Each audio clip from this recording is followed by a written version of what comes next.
अहोई अष्टमी की कथा। पौराणिक कथा के अनुसार एक समय की बात है, एक नगर में एक साहूकार रहता था जो अपने 7 बेटे और पत्नी के साथ सुखी सुखी रहता था। एक बार दीपावली से पहले साहूकार की पत्नी घर की लिपाई पुताई के लिए खेत में मिट्टी लाने गई थी। खेत में पहुंचकर उसने कुदाल से मिट्टी खोदनी शुरू की। मिट्टी इसी बीच उसकी कुदाल से अनजाने में एक शाही झाऊ मूसा के बच्चे की मौत हो गई। क्रोध में आकर शाही की माता ने उस स्त्री को श्राप दिया कि एक एक करके तुम्हारे भी सभी बच्चों की मृत्यु हो जाएगी। श्राप के चलते एक एक करके साहूकार के 7 बेटों की मृत्यु हो गई और साहूकार के घर पर दुखों का पहाड़ टूट पड़ा। इतने बड़े दुख से घिरी साहूकार की पत्नी एक सिद्ध महात्मा के पास जा पहुंची, जिन्हें उसने पूरी घटना बताई। महात्मा तो दयालु होते हैं। तब उन्होंने साहूकार की पत्नी से कहा कि हे देवी, तुम अष्टमी के दिन भगवती माता का ध्यान करते हुए शाही और उसके बच्चों का चित्र बनाओ। इसके बाद उनकी आराधना करते हुए अपनी गलती के लिए क्षमा मांगो। माँ भगवती की कृपा से तुम्हें इस बड़े अपराध से मुक्ति मिल जाएगी। साधु की कही गई बात के अनुसार साहूकार की पत्नी ने कार्तिक माह के कृष्ण पक्ष की अष्टमी तिथि को उपवास रखा और विधिवत अहोई माता की पूजा की। व्रत के प्रभाव से उसके 7 पुत्र पुनः जीवित हो गए और तभी संतान के लिए अहोई माता की पूजा और व्रत करने की परंपरा चली आ रही है। अहोई अष्टमी की कहानी। दूसरी कहानी। कथा के अनुसार एक समय की बात है, एक नगर में एक साहूकार रहता था जिसके 7 बेटे और 7 बहुएं थी। उसकी एक बेटी थी जिसका विवाह हो चुका था। दिवाली के दिन वह मायके आई थी।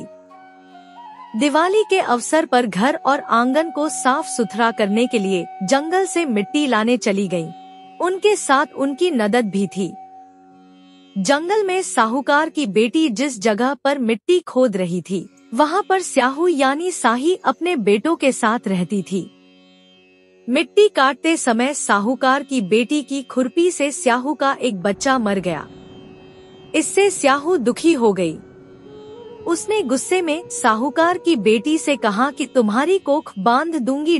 उसकी बात सुनकर साहूकार की बेटी डर जाती है और वह अपनी सभी भाभी से एक एक करके कहती है कि वे उसके बदले अपनी कोख बंधवा लें।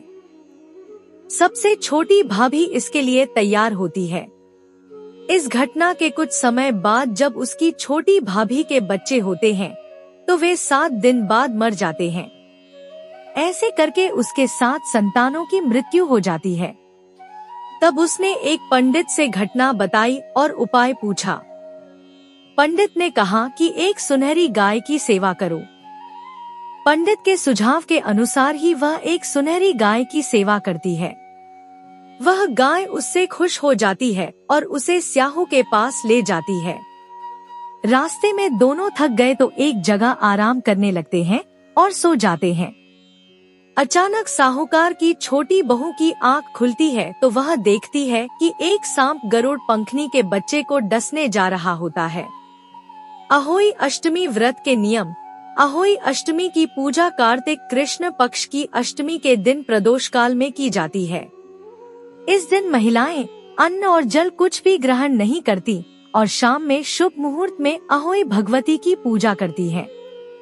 अहोई अष्टमी व्रत संतान की दीर्घायु और निरोगी काया के लिए रखा जाता है। इस दिन सभी माताएं सूर्योदय से पहले जागकर स्नान कर अहोई माता की पूजा करती हैं और इस दौरान व्रत का संकल्प भी लेती हैं।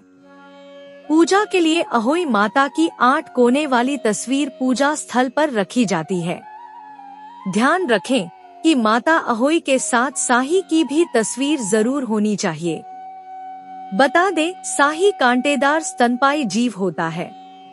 ये पूजा शाम को प्रारंभ होती है।